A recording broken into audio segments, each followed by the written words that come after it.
portanto é um lugar de possíveis soluções e um lugar que pode produzir determinantes que vão refletir um quadro de saúde muito desfavorável. Você precisa ter um serviço de saúde mais próximo das pessoas e esse serviço de saúde, ele vai precisar também ter na outra ponta um serviço que preste um bom socorro para o paciente no momento de ocorrência de uma doença mais grave ou na ocorrência de um acidente. Então, parecem duas visões conflituantes, né, concorrentes, mas não são. Acho que a política de saúde tem que pensar uma coisa como um todo. Pensar nesse futuro de uma cidade mais tranquila, numa cidade que o cidadão sinta segurança de circular, numa cidade que o cidadão sinta segurança para andar de dia e de noite, né? Uma cidade que não fique localizada apenas em algumas concentrações, né? Um estado que pense um pouco mais a democratização de acesso a bens culturais em maior tempo. Então, acho que é uma cidade que vai ter que investir num projeto mais forte de civilização sem perder a maneirice, o jeito do carioca, alegre, etc. Uma cidade, um grande centro, ele não vai dar conta apenas da sua população, mas de uma população que ela tem na periferia e tem que ter um serviço dimensionado para isso também. Pensar a expansão da cidade é pensar a expansão dos serviços públicos, da mobilidade, da infraestrutura necessária, dos empregos, não é? Para que eu possa atingir o maior número da população e atingir com qualidade de vida, com proteção social, não é? Atingir de forma a olhar para uma promoção da saúde dessas populações. Quando se imaginava lá pelos anos 70 e 80 que as metrópoles iam deixar de crescer com a diminuição da importância da industrialização na dinâmica econômica e, apesar dessa expectativa, as cidades voltaram a crescer. Em termos de um Rio mais saudável, suas cidades, seria no investimento de intervenções que busquem um contexto urbano, físico, mais saudável. Para que a vida seja saudável numa cidade e que isso daí não se torne, enfim, algo restrito a poucos, é preciso que os meios de expressão, de certa maneira, se disseminem. Hoje o país de certa maneira, a mídia é bastante concentrada, a gente sabe disso, não só a questão da imprensa, mas toda a difusão cultural, a produção cultural é profundamente concentrada em uma pequena área do Rio de Janeiro, em uma pequena área de São Paulo. Não é nem toda a cidade do Rio de Janeiro, não é nem toda a cidade de São Paulo, né? Quer dizer, é um pequeno espaço onde todas essas pessoas que produzem cultura e informação circulam. E eu acredito que a médio prazo isso daí vai começar a se tornar inviável, porque as demandas das pessoas eles não têm como dar conta. Esse conhecimento que se produz e que eventualmente se tornam inovações que são incorporadas no processo produtivo, faz com que as cidades se tornem máquinas de crescimento, um local que concentra grande parcela do PIB. E essa concentração, essa polarização espacial do PIB nas grandes cidades faz com que as oportunidades de trabalho que surgem são oportunidades que só são possíveis de serem aproveitadas se a população se concentrar nessas cidades. Daí que o fluxo migratório continua sendo forte para as grandes cidades. A começar pela própria definição de metrópole. Qual é o limite da metrópole? Então, se eu considerar que a metrópole do Rio de Janeiro engloba cidades na região serrana, como Petrópolis, engloba as cidades que estão no sopé da região serrana, como Xerém, Angra dos Reis, e levando em conta as minhas especialidades, né, de pesquisas, eu diria que um problema central está ligado à instabilidade das encostas.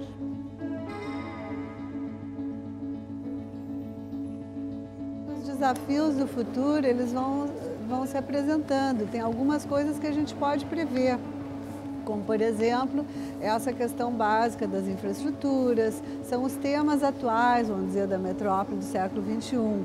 A questão da mobilidade, a questão da expansão da metrópole, a questão do aumento da população, da distribuição de renda, etc. Mas não se sabe bem quais são exatamente as questões do futuro, né? Porque o futuro ele está por vir.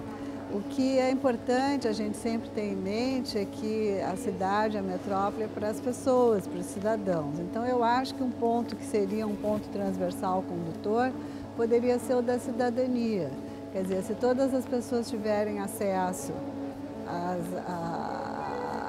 àquilo que a sociedade oferece e se as pessoas tiverem consciência, participação, educação, cultura, empregos, as coisas vão se configurando.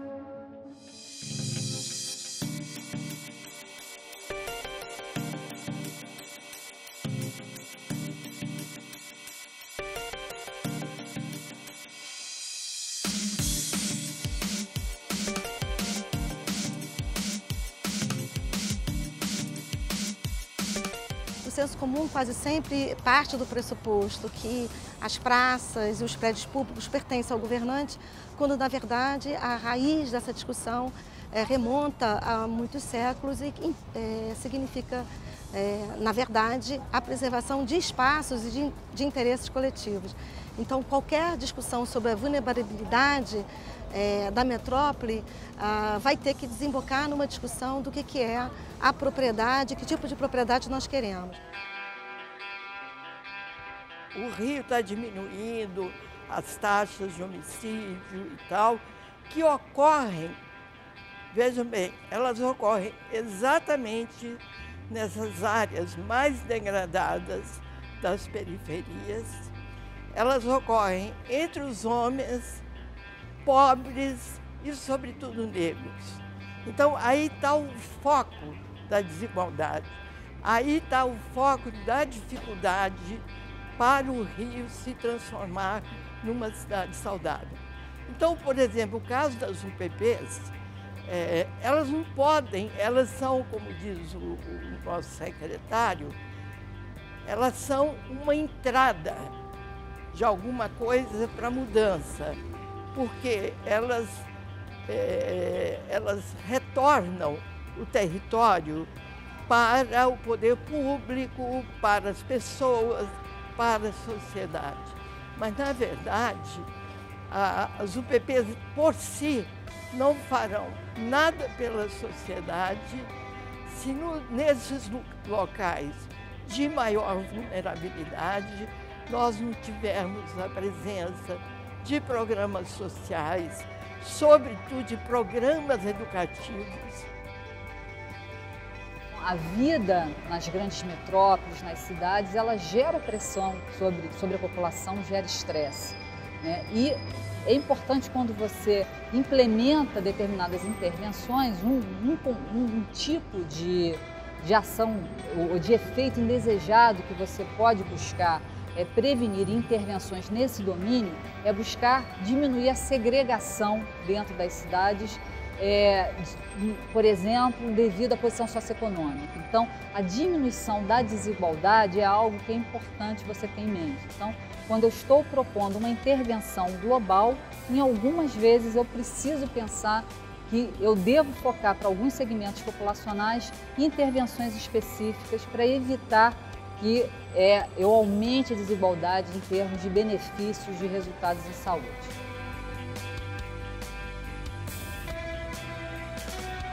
A gestão da cidade deixou de ser uma questão relacionada simplesmente ao poder público e precisa de incluir cada vez mais a sociedade, né? Através da sociedade civil organizada e através dos movimentos sociais que, como a gente tem experimentado nos últimos 2 anos e aqui no Brasil nos últimos 2, 3 meses, uma enorme vontade de participar e buscando novos caminhos de participação? Nós estamos assistindo a essas manifestações gigantescas aqui no Brasil, que não tem precedente, e uma das questões, talvez a principal, a que tem o pano de fundo dessas manifestações, mais democracia direta, mais participação da coletividade, da sociedade, dos cidadãos na condução dos destinos da cidade.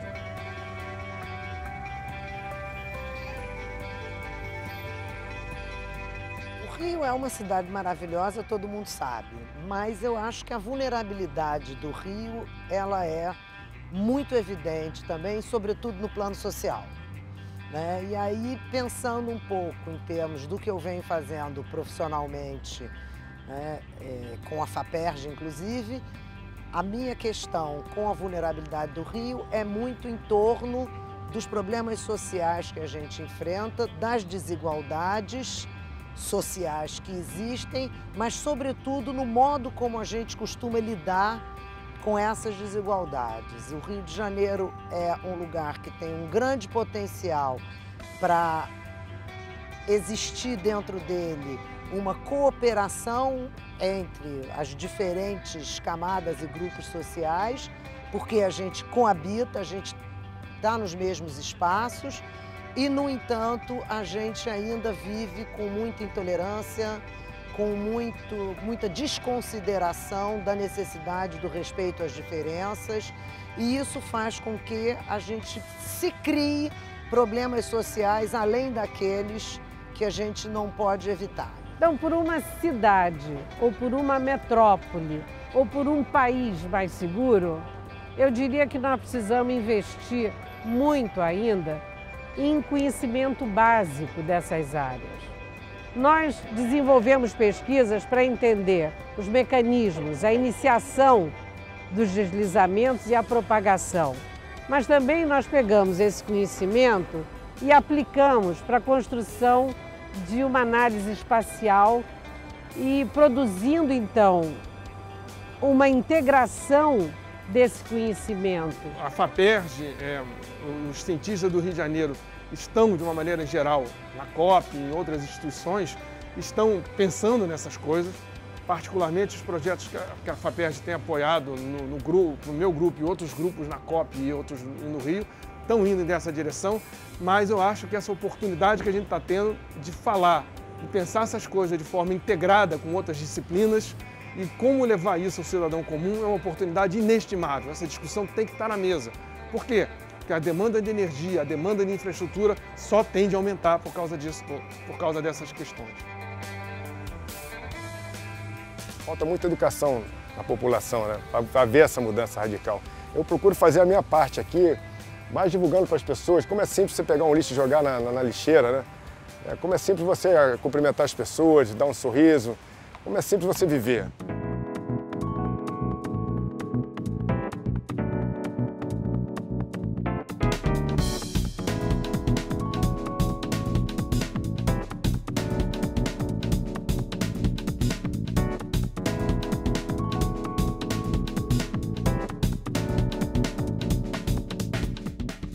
Certamente não pode faltar a expressão plena do que nós pensamos como um sistema universal, equitativo, capaz de trabalhar com todas as dimensões do cuidado à saúde, desde o seu momento de determinação social, a promoção da saúde e a possibilidade de oferecer à população de uma maneira universal, equânime, essa atenção à saúde, que certamente vai ser um dos grandes fatores que vai definir a qualidade de vida urbana de uma cidade e de um país. Em geral, nós somos contaminados pela ideia da elite dominante de um país, no caso brasileiro, uma elite marcadamente excludente, o que significa que quase nunca a gente faz uma discussão mais atenta sobre direitos coletivos, por exemplo, em relação às comunidades que vivem no entorno de áreas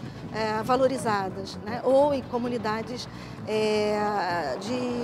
em situações de vulnerabilidade, de fato. E o conceito de saudável, geralmente, ele não está incluído nas políticas públicas. E o fato de não estar incluído faz com que o pensamento, o planejamento, a gestão não se voltem para isso, né? Então, no meu conceito, do ponto de vista das questões que eu estudo, que são as questões da saúde pública relacionadas às questões sociais, o mais importante é que cada projeto seja... Por exemplo, nós vamos ter aí as Olimpíadas, nós temos uma quantidade de eventos. O Rio se tornou um lugar de grandes eventos, né? Mas cada um desses eventos, eles têm que ser pensados também do ponto de vista social. O que esses projetos podem trazer para tornar a sociedade menos desigual. Cidades que têm um bom planejamento urbano, com áreas verdes, espaços de lazer, elas promovem a atividade física e, portanto, fazem com que a população tenda a adotar comportamentos mais ativos. E, como se sabe que a inatividade física é um dos fatores principais, dentre os fatores principais causadores da doença cardiovascular, então é uma forma em que o contexto urbano pode contribuir diminuindo, prevenindo as doenças na população. Basta você dar um 360 graus, você pode fazer todo esse tipo de esporte aqui de graça, né? E eu procuro fazer pelo menos a minha parte aqui dentro do meu grupinho aqui de assessoria, que cresce a cada ano, graças a Deus, né? Mostrar para eles que, poxa, vamos tratar melhor as pessoas, vamos ser mais educados, vamos tentar contribuir para poluir menos.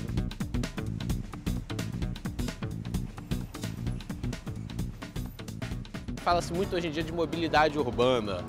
E isso é um aspecto que me parece fundamental, porque, na verdade, todos os aparelhos culturais, os principais aparelhos culturais, com exceção talvez das lonas culturais que estão na periferia, mas os principais estão no centro ou na zona sul do Rio de Janeiro, enfim, numa área muito restrita. E hoje em dia é muito difícil para as pessoas conseguirem se mover, sair de lugares na periferia bastante distantes para chegarem a essas áreas do centro, que já estão sobrecarregadas.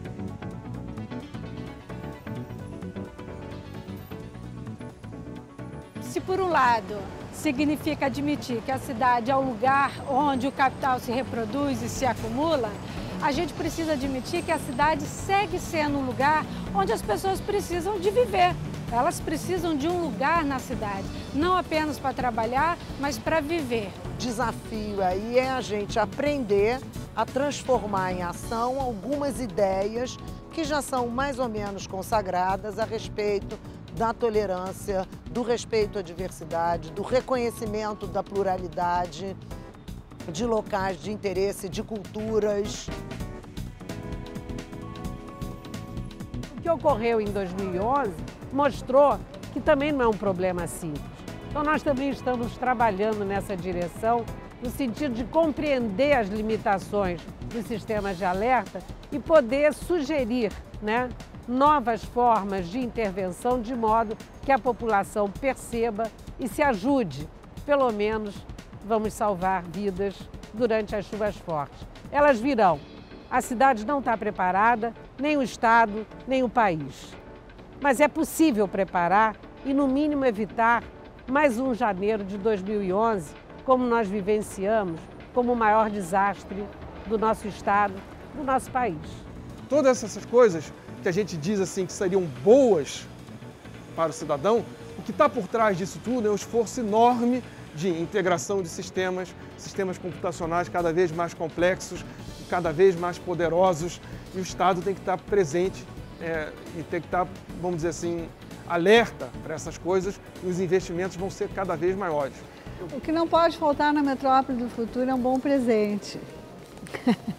Na verdade, a gente hoje tem que sempre preparar o futuro, porque o futuro ele já é daqui a um minuto, né?